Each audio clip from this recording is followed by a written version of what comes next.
This year, DJI's product line counts 3 camera drones under $1,000 for different users. So how do you know which features you want?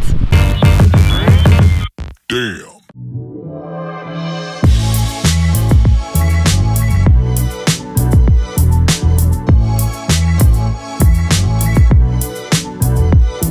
Salut, bonjour and welcome back to my channel. Céline here, glad to see you. Let's talk about a new review today. Are you here for the first time? Well, here is a quick introduction. I'm a TV journalist for over 17 years now and I am passionate about new technologies. So if you like reviews, tutorials and vlogs, consider subscribing. Now, let's get back to business and talk about which drone suits you best.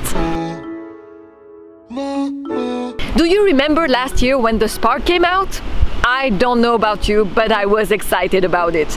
Many others were complaining that it couldn't film in 4K, and sure, the drone was small and you couldn't really fold the arms.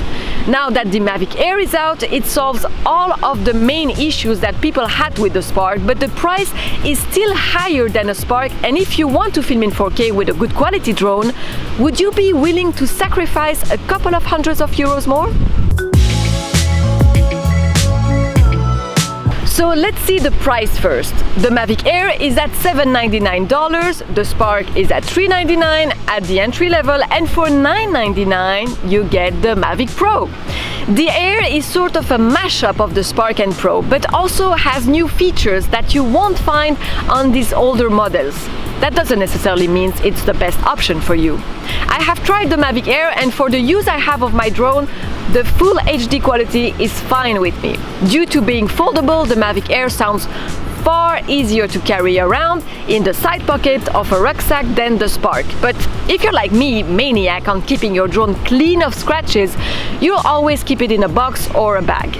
And let's think it through. If you are wearing jeans and a sweater, will you be able to put it in your skinny jeans pocket? Definitely not. So this option is not really relevant, at least for me. Regardless of price, not everyone interested in getting a drone is going to need the Air's feature set. And keep in mind that the Mavic Air is at 430 grams. It's heavier than the 300 gram Spark, and in some countries, drones equal or under 300 grams don't have to be registered.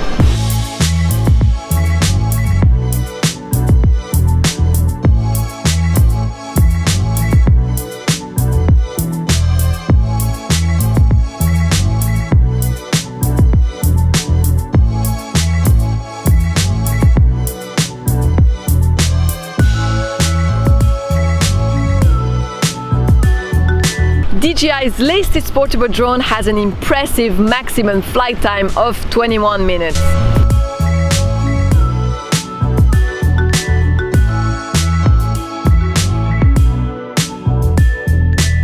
And oui, c'est vrai, j'avoue, that's a notable upgrade of the 16 minutes you got with the Spark.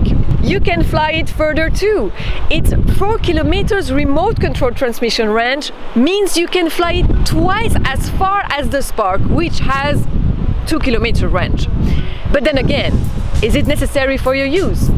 DJI recently discounted the Spark to make it more affordable than it was previously. So think twice before buying your next drone.